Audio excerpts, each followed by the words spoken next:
The asphalt is a lie. We drive over it every day, assuming the road beneath our tyres is a product of modern engineering, a linear progression from dirt tracks to the interstate system. But look closer at the transitions. Look at the places where the highway abruptly shifts its grade, or where an exit ramp leads to a forest that shouldn't be there. If you peel back the layers of bureaucratic mapping, you find something else. Not a road, not a path, an anomaly. I found the first crack in the narrative in a small county archive in Pennsylvania. It was a survey map from 1842, supposedly drawn before the heavy machinery of the Industrial Revolution could have possibly cleared the dense Appalachian bedrock. Yet, there it was, a perfectly graded 16-lane expanse marked simply as existing foundation. Ask yourself why a pre-industrial colony would need 16 lanes of foundation.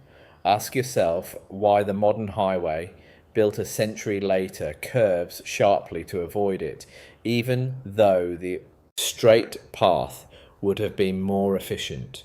It is a misalignment that suggests a deeper structural rejection of what was already there. We are told the pioneers hacked their way through the wilderness with axes and grit, but what if the wilderness was already paved? What if the great westward expansion was less an act of creation and more an act of occupation? The roads we use today are thin veneers. They are ribbons of cheap tar laid over a megalithic skeleton that our current civilization cannot replicate and, more importantly, cannot explain. We see the same pattern in the load distribution of the lower strata. Modern civil engineering relies on a specific set of physics, a predictable degradation of materials over a 50-year cycle. However, when ground-penetrating radar is applied to these anomalous sectors, the results are nonsensical. The density of the subbase doesn't match the local geology. It doesn't match the colonial records. It matches nothing in the official history of the 19th century. In these pockets, the road isn't just a surface, it's a machine. There are metallic traces, mercury, copper, conductive salts, embedded in the crystalline structure of the stone.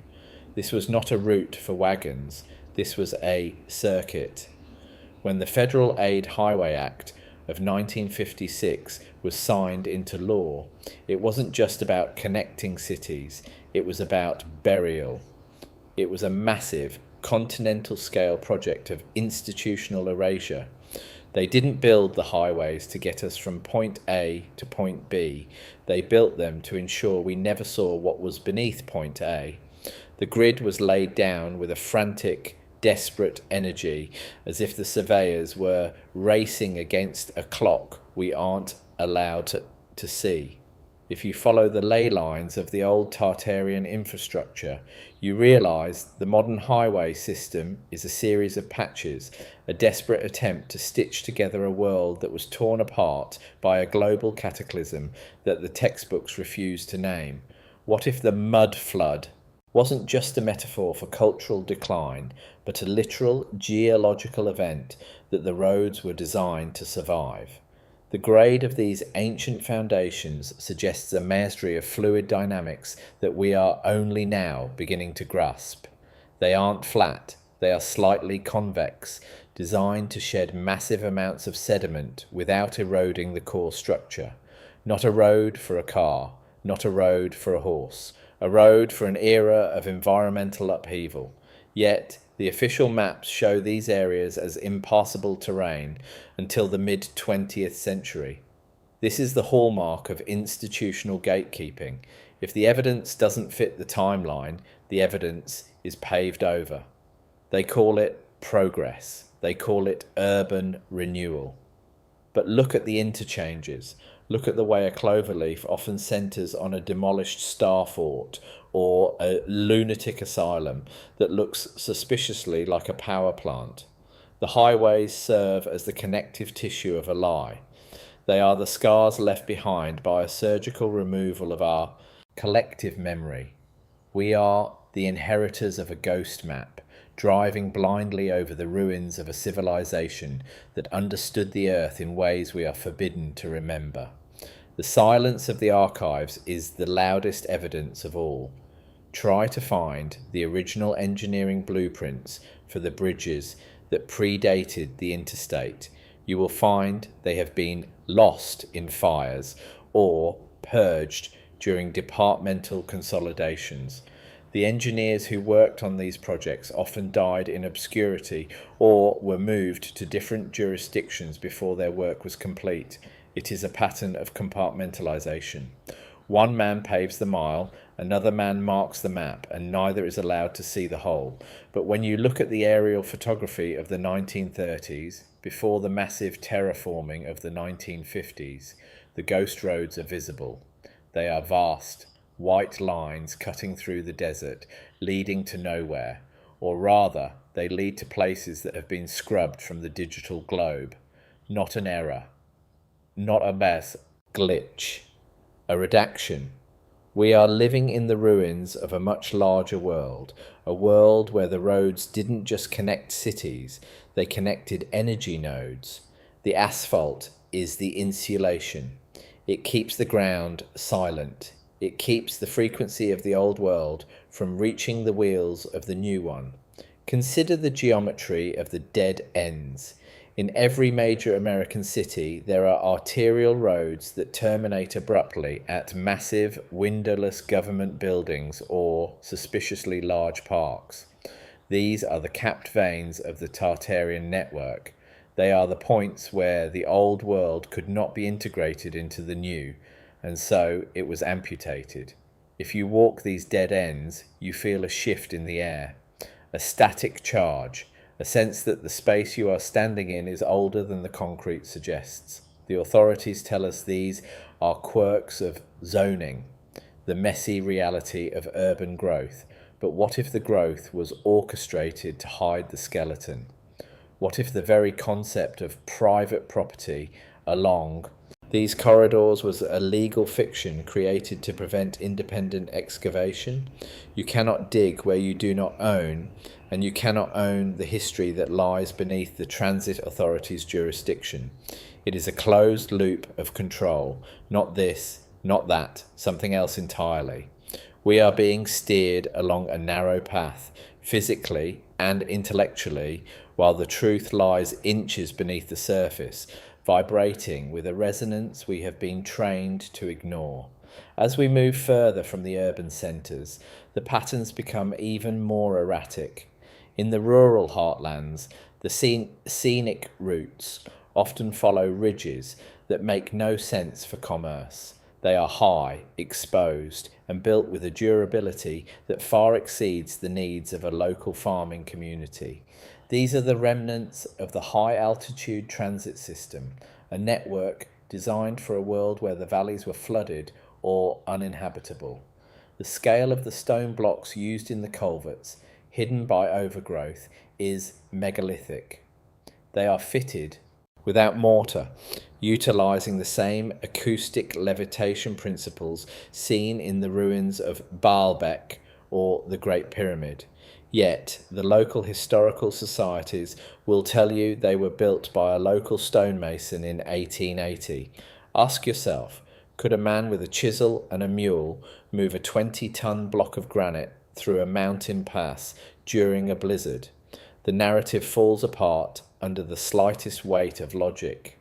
It is a house of cards held together by the glue of our own indifference. We accept the explanation because the alternative, that we are not the pinnacle of human achievement, is too terrifying to contemplate. This brings us to the concept of the institutional erasure. It is not just about burying roads, it is about burying the people who knew how to build them. The late 19th century was marked by a sudden, inexplicable surge in orphan trains and the construction of massive asylums. These were not acts of charity. They were the mechanisms of a cultural reset. The children were stripped of their heritage, their names, and their memories. The elders, the keepers of the old world's technology, were institutionalized and silenced. When the new generation emerged, they were given a sanitized history, a story of coal and steam and struggle. They were told that the roads were theirs to build, and they dutifully laid their asphalt over the masterpieces of their ancestors. The grid was reset, the clock was started at zero, and we, the descendants of the reset, look at the crumbling stone and see only nature or primitive efforts. We are blind to the architecture of our own prison. The highway is the wall, and the speed limit is the boundary of our curiosity. What if the roads were never meant for transport? What if they were antennas?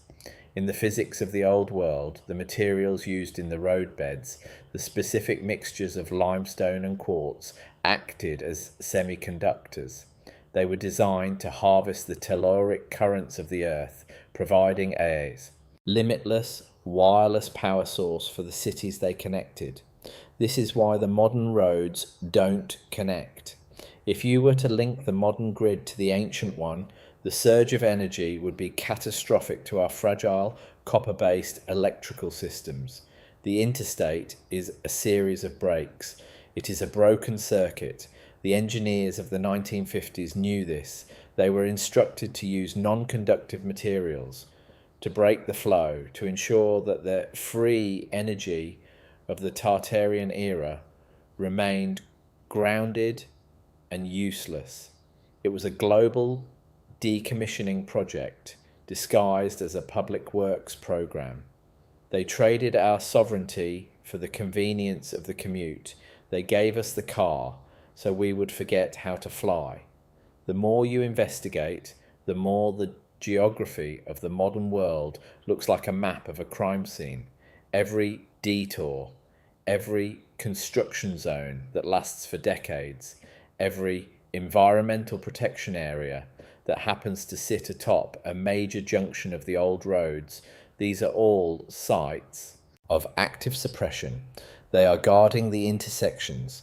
They are making sure no one accidentally digs deep enough to find the copper conduits or the mercury wells. The Department of Transportation is, in reality, a department of containment. Their job is to manage the entropy of the lie.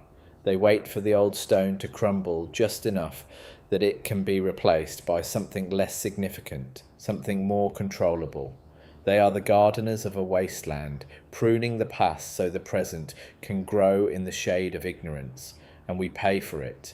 We pay the tolls, we pay the taxes, and we pay the price of our own disconnection from the earth. Ask yourself why you feel a strange sense of peace on certain old back roads and a crushing anxiety on the modern turnpike. It is not just the traffic, it is the resonance. One is a living connection to the planetary grid, the other is a synthetic shroud. What if the global pattern of road failure we are seeing today, the sinkholes, the unexplained collapses, is the earth itself trying to shed the asphalt? What if the old foundations are waking up? As the modern infrastructure fails, the ancient world is beginning to peek through the cracks, not as a ghost, but as a challenge. We are standing at a crossroads, both literal and metaphorical. We can continue to drive along the prescribed lines, or we can look at the gaps in the pavement and wonder where they really lead. The roads of Tartaria don't connect to our highways because they were built for a different kind of humanity, a humanity that didn't need to be told where to go, a humanity that was already there. The unresolved question is not why they were buried, but why we are so afraid to dig them up. The maps are not missing pieces. They are stitched together from different realities. When you examine the transition points between the state-funded highway projects of the 1920s and the federal expansion of the 1950s, you find a chronological impossibility. There are bridges in the Midwest that appear in local photographs as early as 1890, boasting Art Deco flourishes and reinforced concrete techniques, that were not invented until decades later. The official explanation is always the same: a wealthy benefactor, an experimental architect, a clerical error in the records, not a mystery, not a hidden history, a mistake. But when you find the same mistake in the blueprints of the Trans-Siberian Railway and the Australian outback tracks, the coincidence collapses.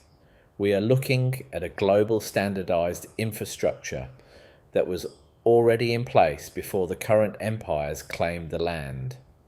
Ask yourself why every pioneer trail follows the exact path of least resistance through the most difficult mountain passes.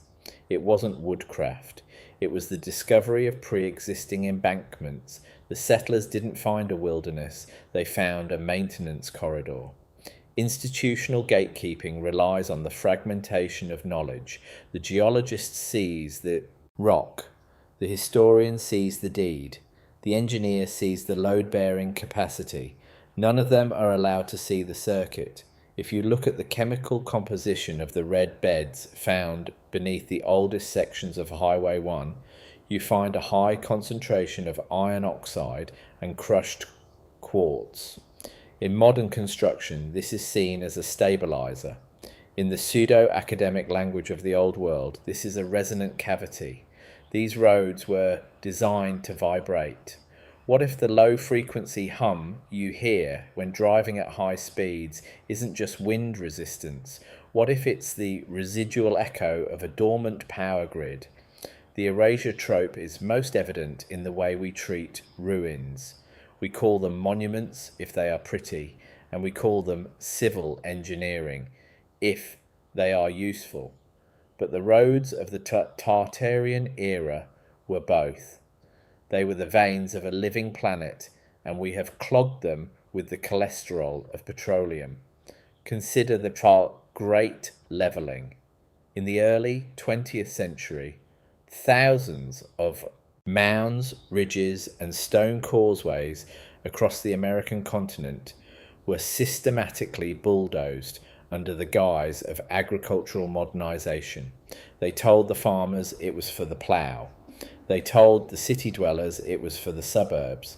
But the pattern of destruction follows the exact lines of the old energy corridors. They weren't levelling the ground, they were disconnecting the nodes. If a road leads to a mound and the mound is destroyed, the road becomes a road to nowhere. It loses its context. It becomes a fragment.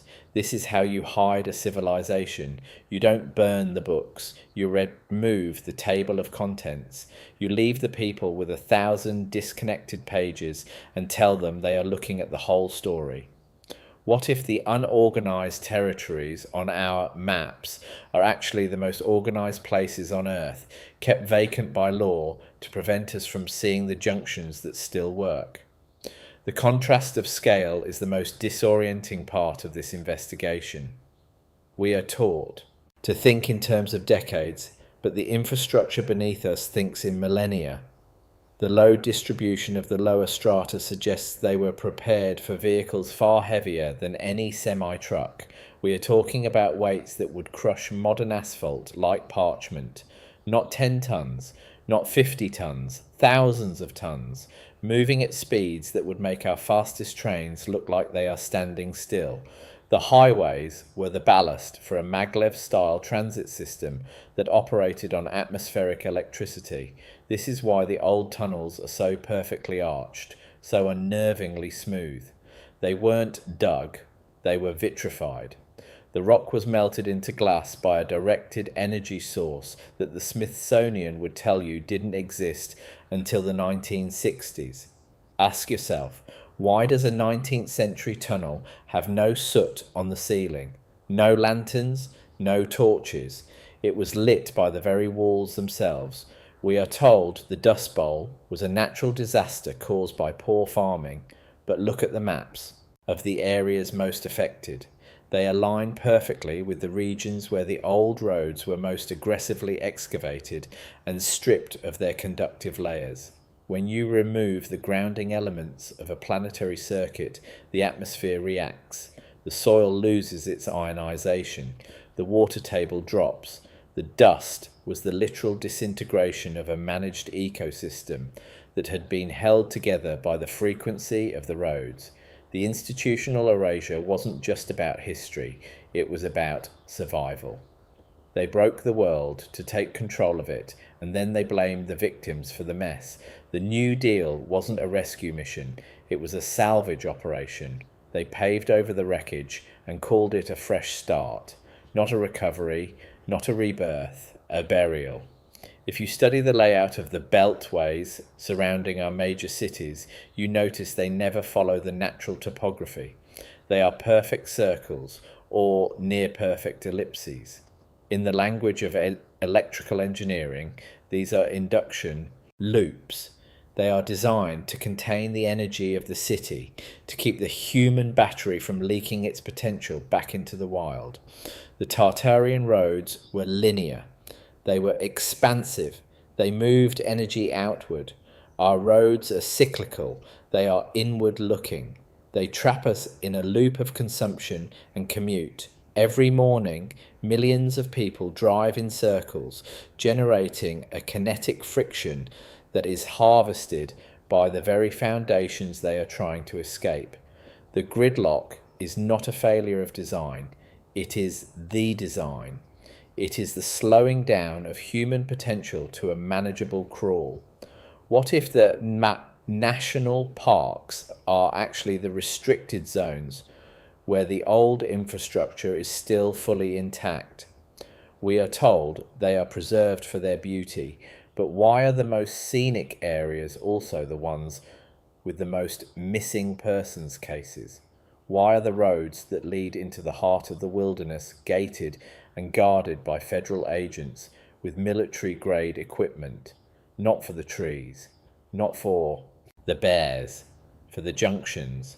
There are places in the Yosemite Valley where the pavement ends and the white stone begins, stone that glows in the moonlight with a pale blue phosphorescence. These are the star paths, the original highways of the global empire. They don't connect to our roads because they operate on a different physics.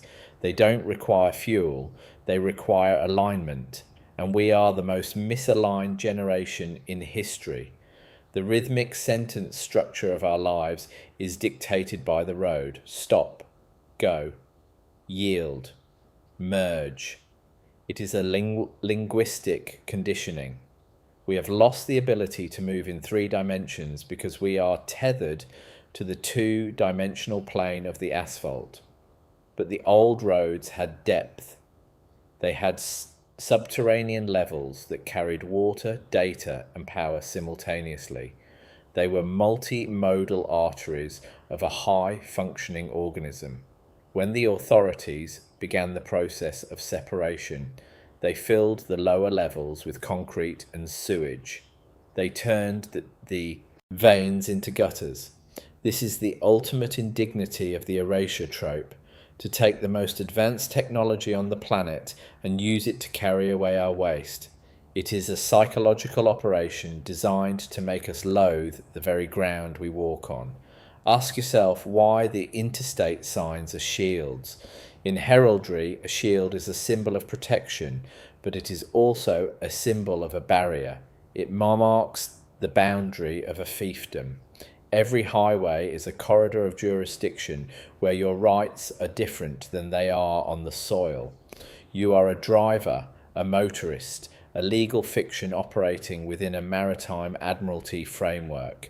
The roads are the high seas of the land. This is the legal foundation of the institutional gatekeeping. By moving us onto the artificial grid, they moved us out of the common law of the earth and into the commercial law of the corporation.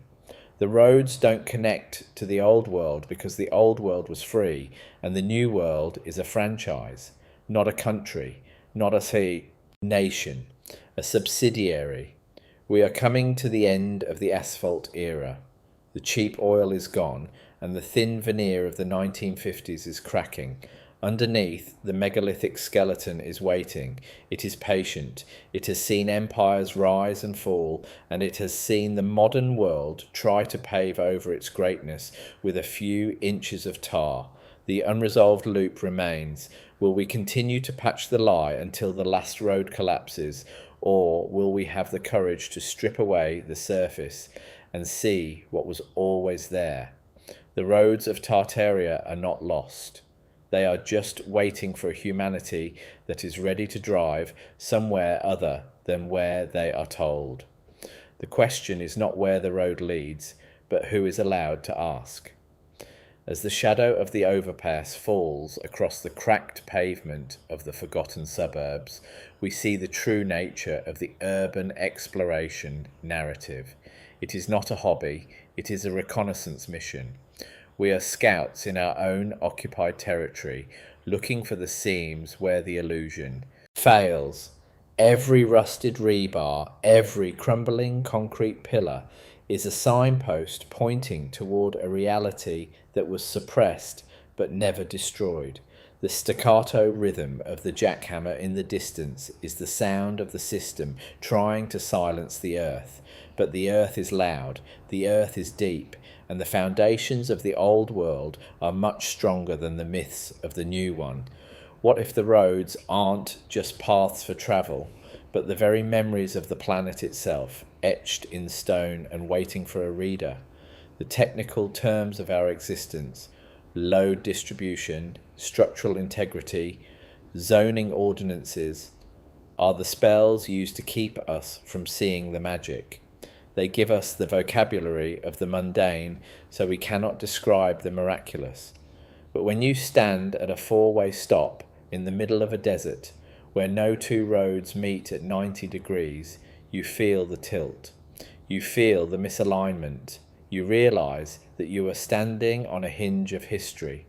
One way leads back to the loop.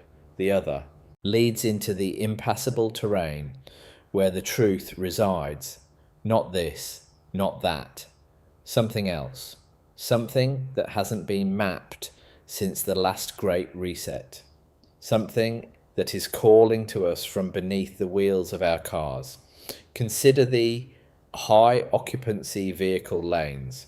A modern innovation, we are told, but in the ancient grid, these were the resonant lanes reserved for vehicles that had achieved a specific harmonic frequency with the roadbed. They weren't about how many people were in the car, they were about the vibration of the craft. By repurposing these lanes for carpooling, the institutional gatekeepers have turned a technological necessity into a social engineering tool. They take the remnants of a superior physics and turn them into a system of rewards and punishments. It is the same pattern, repeated ad nauseum. Take the sacred, make it profane, and then charge a toll for its use. The erasure is nearly complete, yet the HOV signs remain as vestigial organs of a dead giant. Ask yourself why the most important government installations are always just off the highway. It's not for convenience, it's for access to the primary trunk lines of the Tartarian energy grid. These buildings are like leeches, attached to the ancient veins, sucking the residual power to run their servers and their silos. They don't need the local power company. They are sitting on the source. The highways are the camouflage. They provide a reason for the heavy cables, the constant security patrols, and the restricted airspace. It's just a transit corridor, they say. But why does a transit corridor need a no-fly zone? Why does a bridge need sensors that detect anomalous magnetic flux? Because the bridge is not a bridge, it's a component. The skepticism of authority is not a choice, it's a survival mechanism. When the people in charge tell you that a 10,000-mile network of perfectly straight, level roads was built by men with hand-cranked steam shovels in 30 years, they are testing you. They are seeing if you have lost your sense of scale. They are seeing if you will accept a miracle as long as it's labelled as industry. But we are not children anymore. We have seen the patterns. We have seen the way the modern highways curve around nothing and the way the old roads lead straight into the hearts of mountains. We know that the gaps in the map are not empty. They are full of the things they couldn't figure out how to hide. What if the global pattern of the internet is just a digital recreation of the road system? We call it the information superhighway for a reason.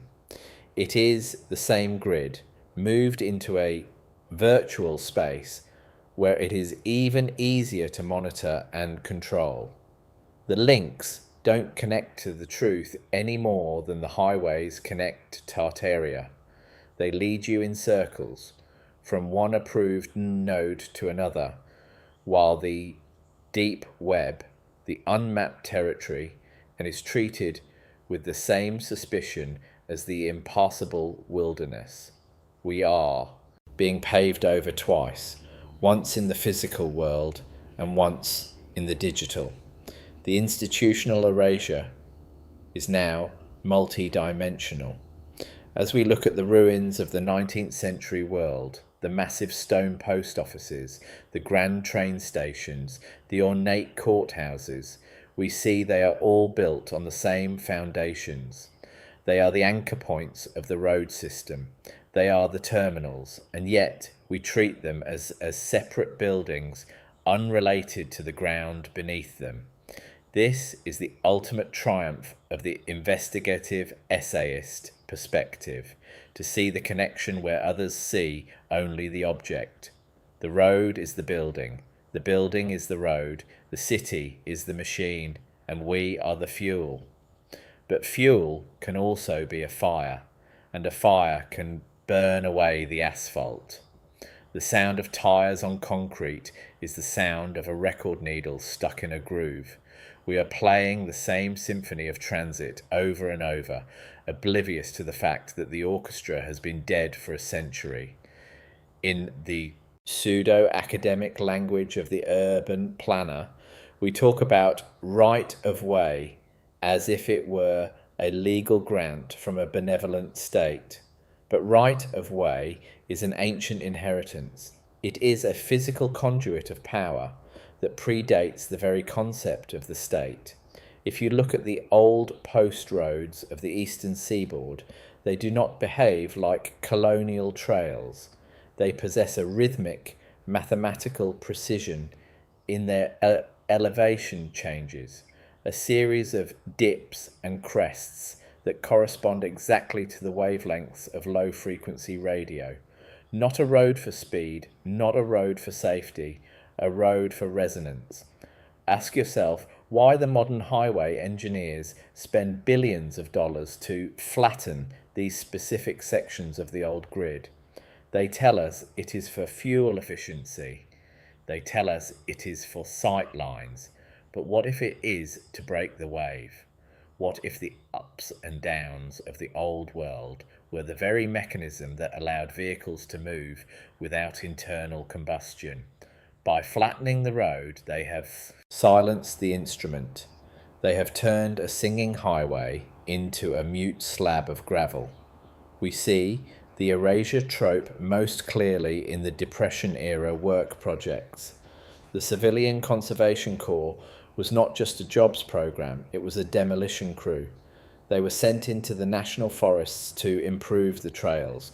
But if you compare the before and after topographical surveys, you see a systematic removal of stone markers, the burial of paved culverts, and the deliberate redirection of water runoff to erode the ancient embankments. They were instructed to make the wild look wild. They were tasked with turning a landscaped global park system back into a primeval forest.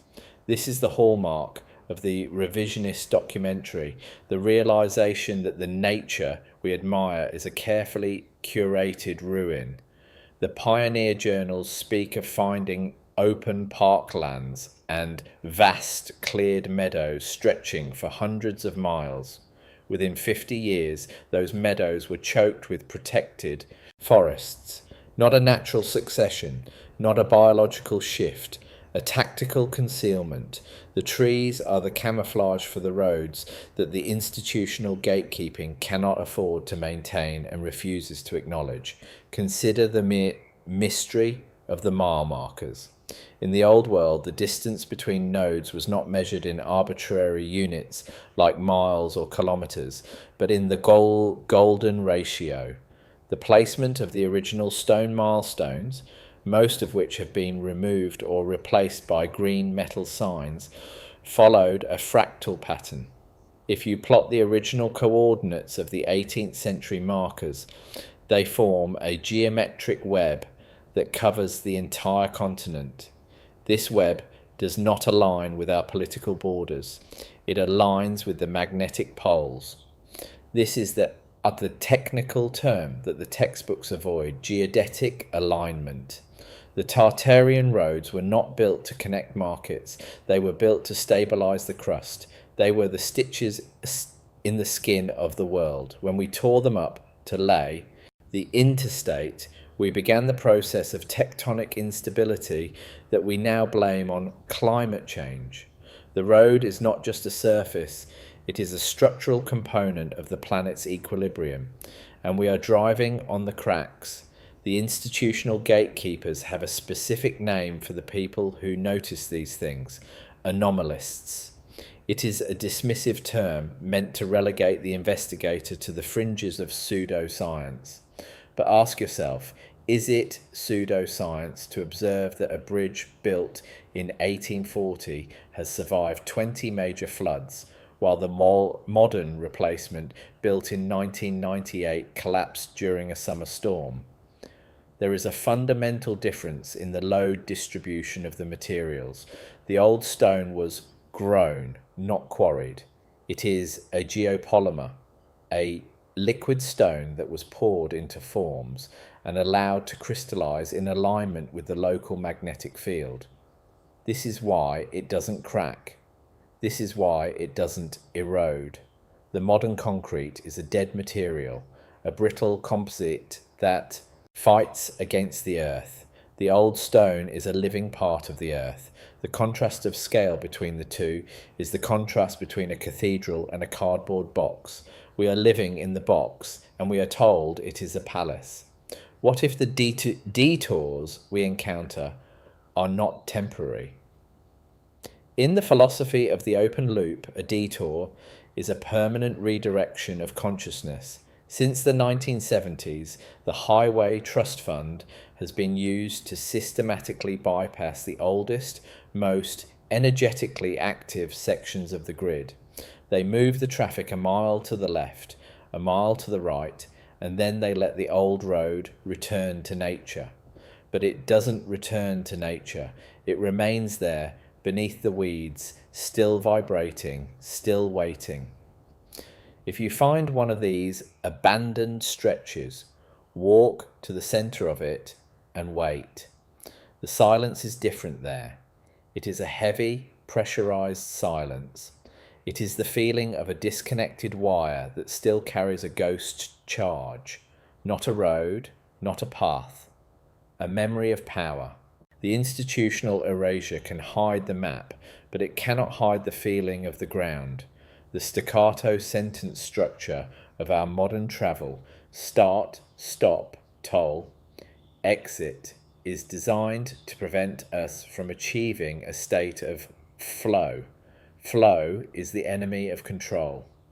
If a person can move from New York to San Francisco without a single interruption, without a single bureaucratic touch point, they become a different kind of citizen.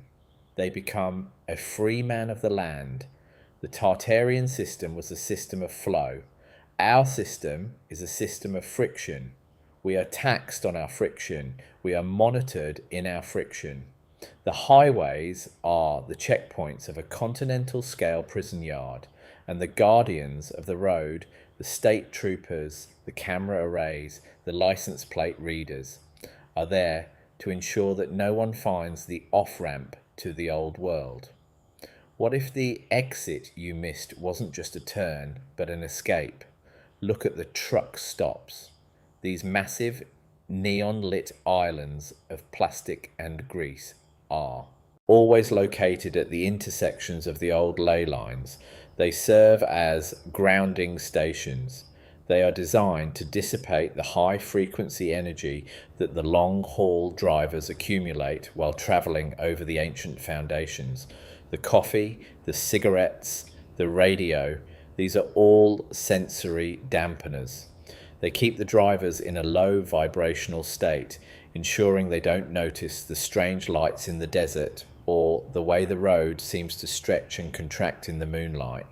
The drivers are the most frequent witnesses to the pattern-based investigation, yet they are the most heavily medicated and distracted members of our society.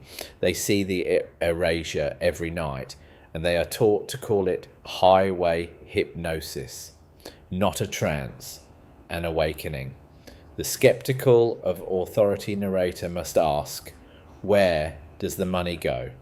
The infrastructure bills that pass through our legislatures are for astronomical sums, trillions of dollars, that never seem to result in better roads. Potholes remain, bridges crumble. Where is the load distribution of the capital? It is going into the subsurface reconstruction. They are not fixing the road you drive on. They are reinforced the bunkers beneath it. They are capping the old Tartarian vents with lead and steel. They are using your tax dollars to bury your history deeper. It is a global pattern of institutional theft. They are stealing the past to secure their future, and they are using the road work ahead sign as their primary tool of deception. There is a somber, unsettling truth at the heart of this. We are the first civilization in history that does not know how its own roads were made.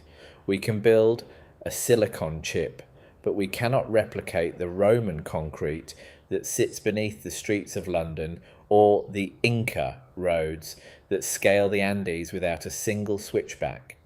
We are a civilization of decorators, painting over the work of giants.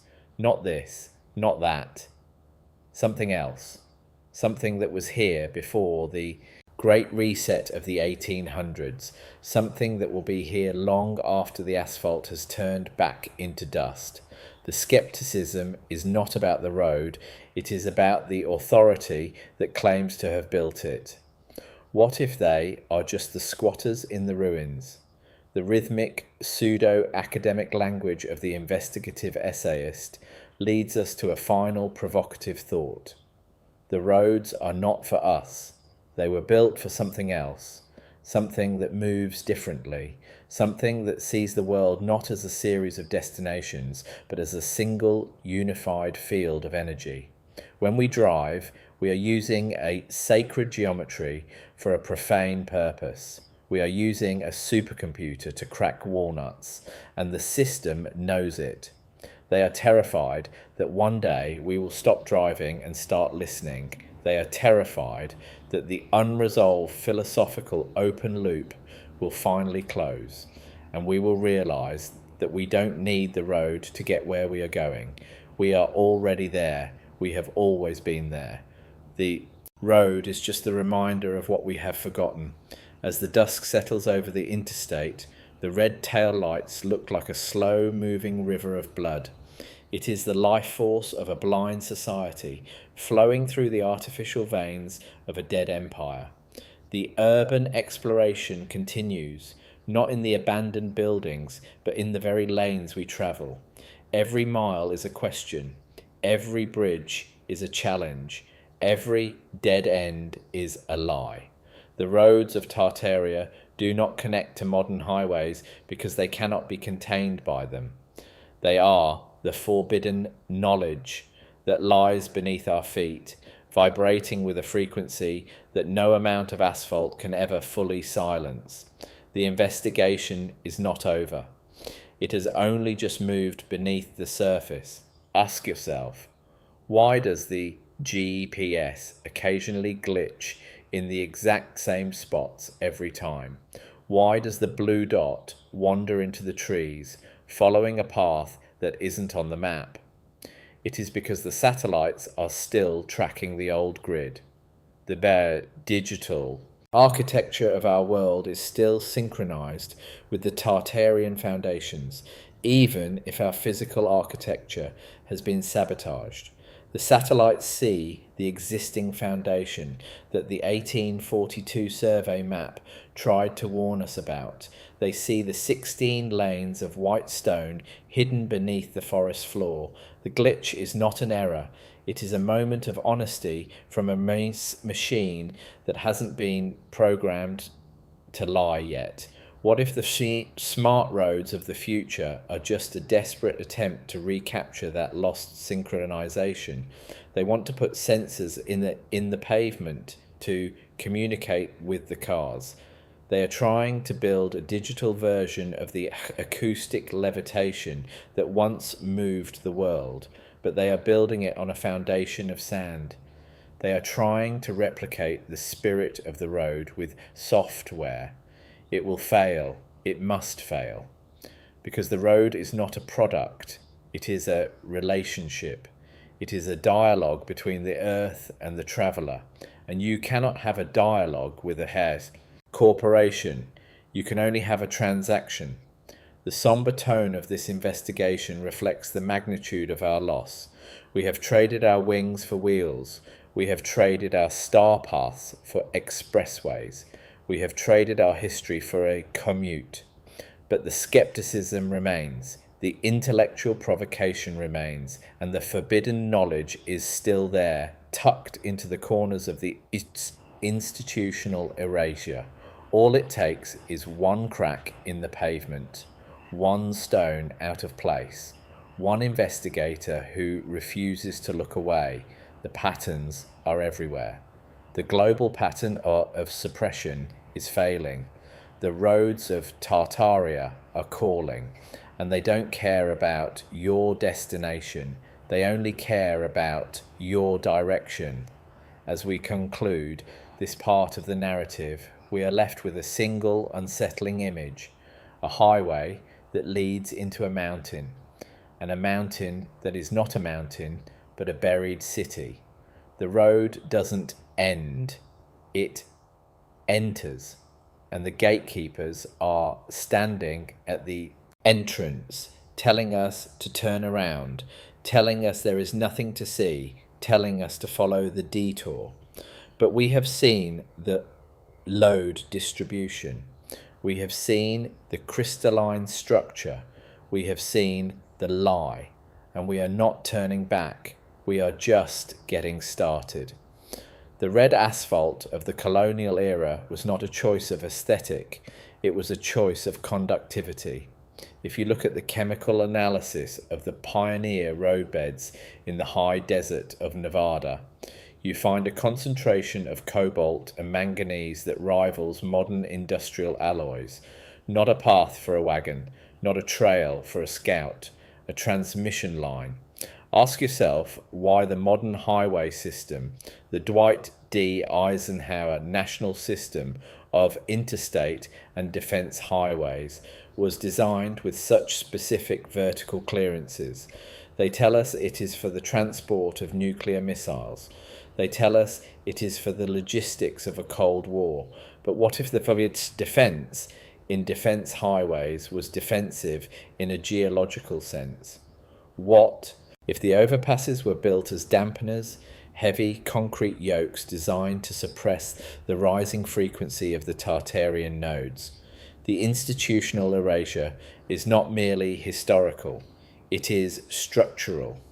They are literally weighing down the past to prevent it from resurfacing.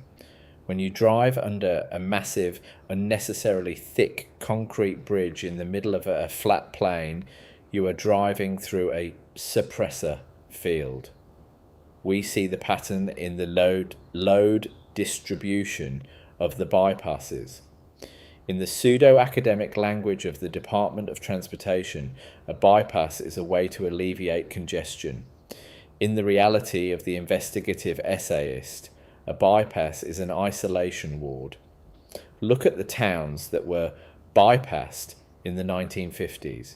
They are almost always towns with star-fort foundations, towns with massive, unaccounted for masonry in their town squares, towns that were built on the junctions of the old world. By moving the highway 3 miles to the east, the gatekeepers ensured that the travellers would never accidentally resonate with the stone of the town centre. They severed the connection between the road and the heart. They turned the journey into a vacuum, a non-place of gas stations and franchise restaurants that looked the same from Maine to California.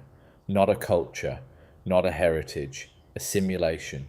The contrast of scale between the grand, ruined architecture of the bypassed towns and the flimsy, modular construction of the travel plazas is the most sombre evidence of our decline. What if the sinkholes that swallow entire sections of modern highway are not geological accidents? If you overlay the map of major urban sinkholes with the recovered Gleason's New Standard Map of the world, you find a terrifying correlation. The Earth is rejecting the interstate grafts. The modern roads are failing because they are not harmonized with the telluric currents. They are like a bad organ transplant, and the host body, the Earth, is experiencing a violent immune response. The authorities call it unstable soil. They call it infrastructure aging. But why does the Tartarian foundation beneath the sinkhole remain perfectly intact, exposed, and gleaming in the sun, while the modern tar is sucked into the depths? Ask yourself, which one is the primitive technology? The institutional gatekeeping prevents the engineers from studying the exposed stone. They fill the holes with flowable fill and rapid set concrete as quickly as possible, burying the evidence before the anomalists can arrive with their cameras. The staccato sentence structure of the traffic report is the liturgies of our modernist religion.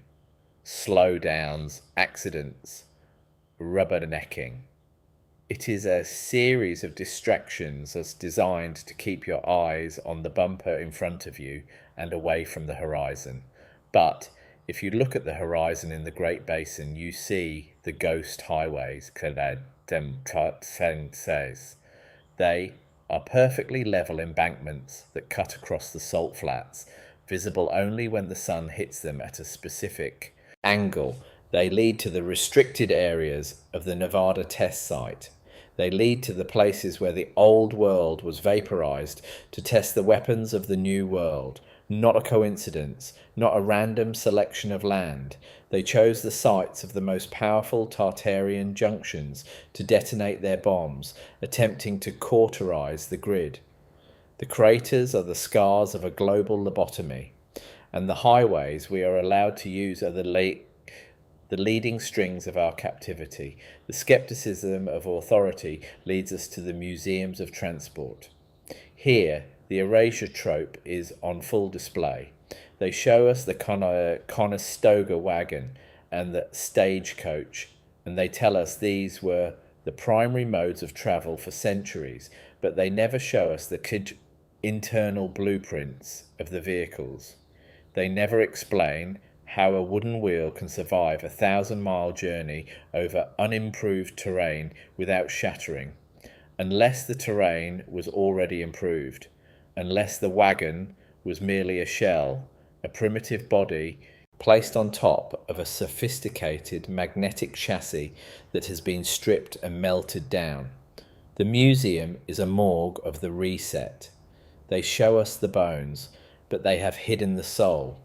What if the steam engine was a regressive technology, a clumsy, polluting imitation of the clean, silent energy that once flowed through the rails? Not an advancement, a downgrade. Consider the rhythmic sentence structure of the masonry. In the old world, the stones were laid in a Fibonacci sequence. This wasn't for beauty, it was for load distribution at the molecular level. Each stone acted as a capacitor, storing the static charge generated by the movement of the atmosphere above. The roads were self-charging. When it rained, the water didn't create a hazard. It closed the circuit. The Tartarian roads were most efficient during a storm. Modern roads are death traps in the rain. We are told this is due to hydroplaning, but it is actually due to that electrical disconnection of the synthetic materials.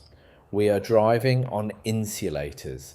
We are isolated from the earth, trapped in a rubber-tired bubble of ignorance.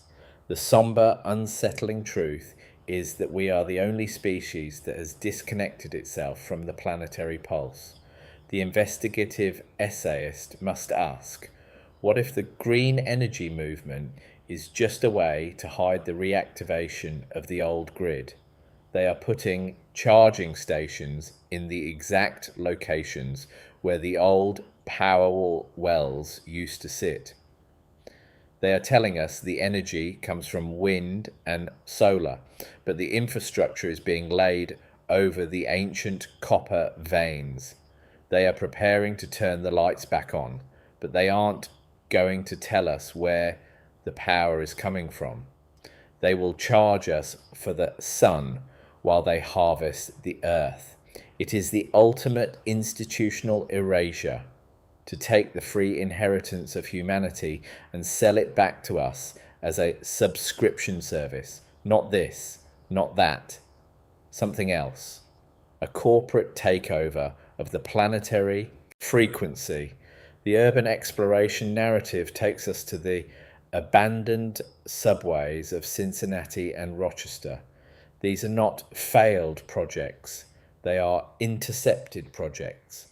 They started building on top of the old tunnels, realized they couldn't control the energy, and were ordered to stop. The blueprints were classified, and the entrances were sealed with high security bulkheads. If these were just unfinished transit lines, why do they need armed guards and motion sensors?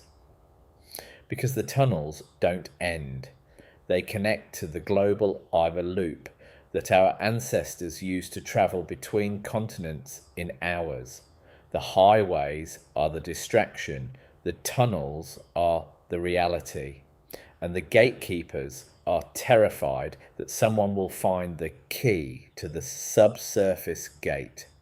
Ask yourself, why do the most powerful people in the world travel by private jet instead of using the roads they build for us? It's not just for speed. It's to avoid the low frequency dampening of the highway system. They stay above the suppressor fields. They stay in the high vibration altitudes where the mind remains clear and the memory remains intact. We are the ground dwellers, kept in a state of constant commute to ensure our internal clocks are always out of sync. The roads of Tartaria don't connect to modern highways because the modern highways were built to keep us down. They are the grounding wires for the human soul. The pattern-based investigation reveals that the erasure is failing. The asphalt is thin. The lies are thinner. As the financial system crumbles, the maintenance budget for the interstate is disappearing. The suppressor fields are weakening. People are starting to remember things that didn't happen in their lifetime. They are seeing cities of light where the truck stops used to be. They are hearing the music of the road instead of the hum of the tire. The forbidden knowledge is leaking through the cracks. The unresolved philosophical open loop is beginning to close. The roads of the old world are resurfacing, and they don't need a map.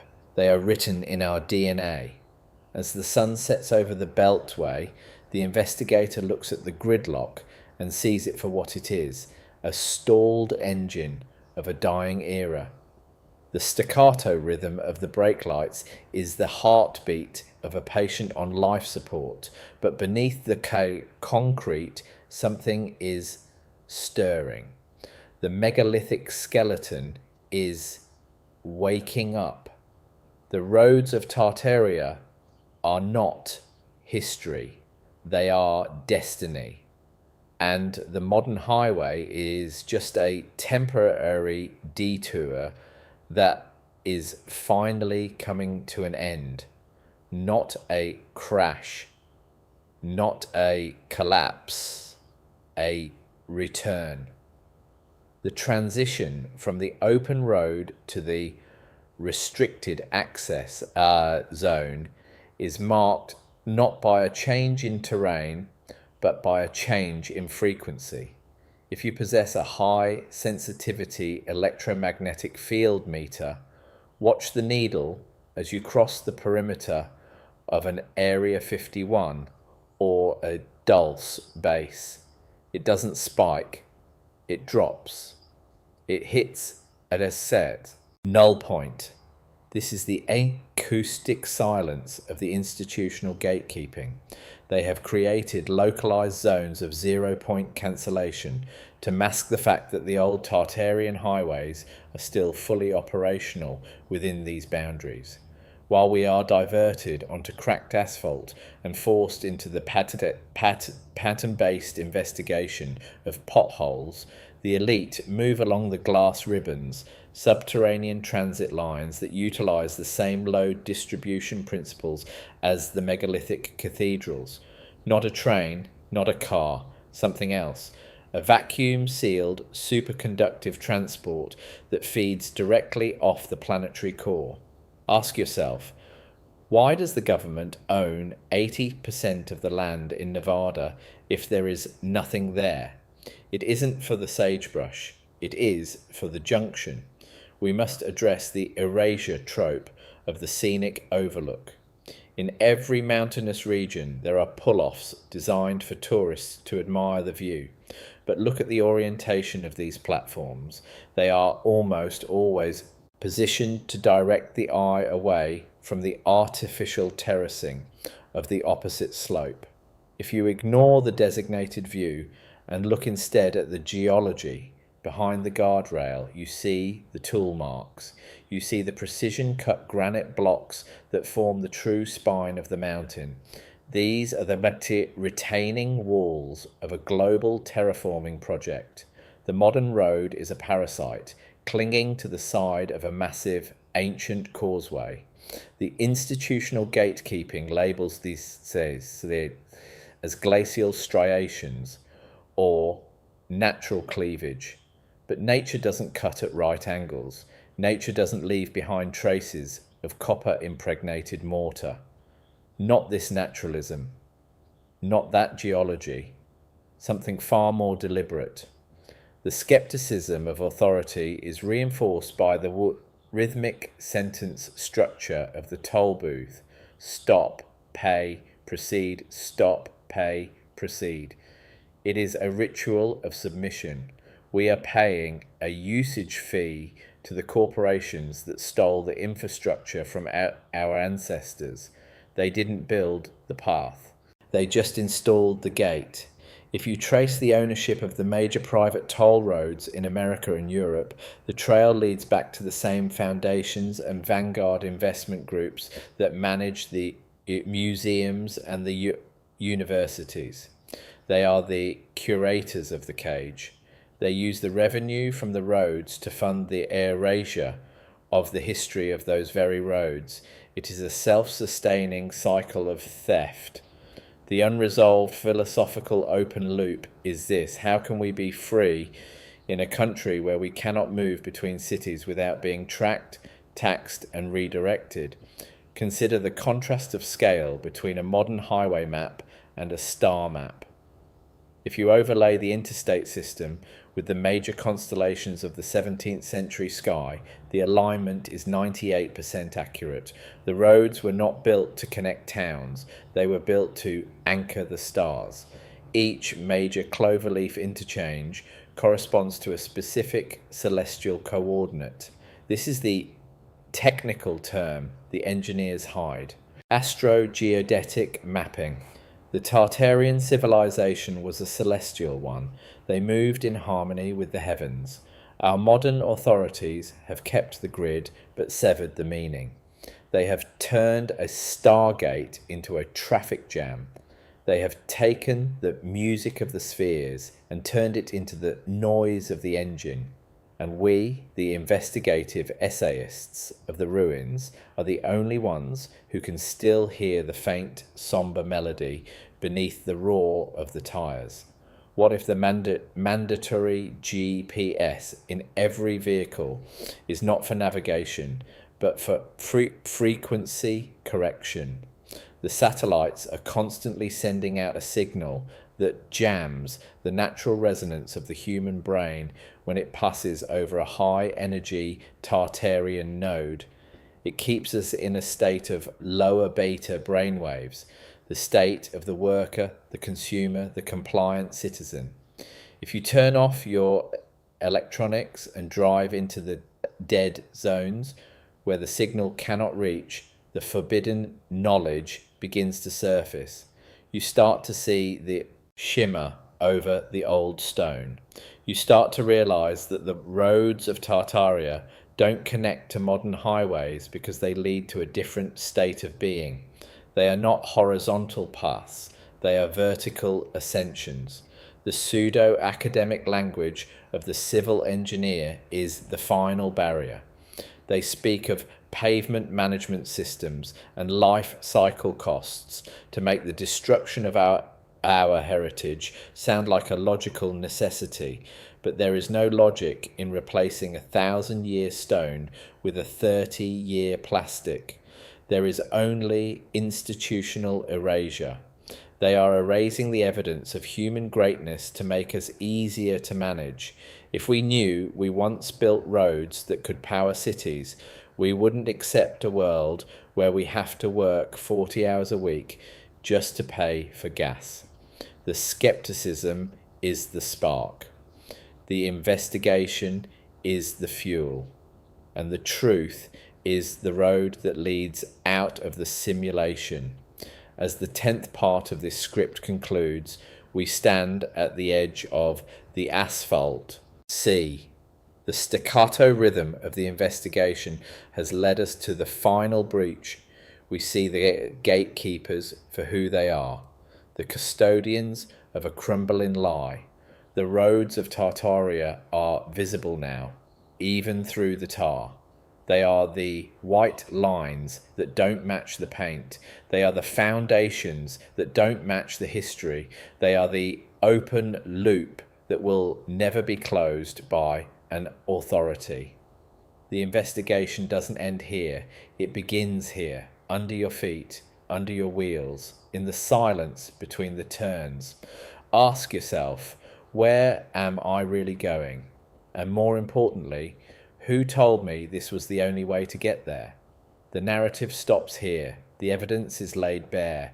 The revisionist documentary is complete, yet the mystery remains unresolved. The roads are waiting. The pattern is clear.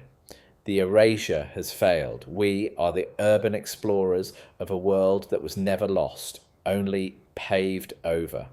And now the asphalt is cracking. The old world is breathing. And the new world has nowhere left to run. Not this way, not that way. The Tartarian way. The way that was always there. The way that never ended. Stop.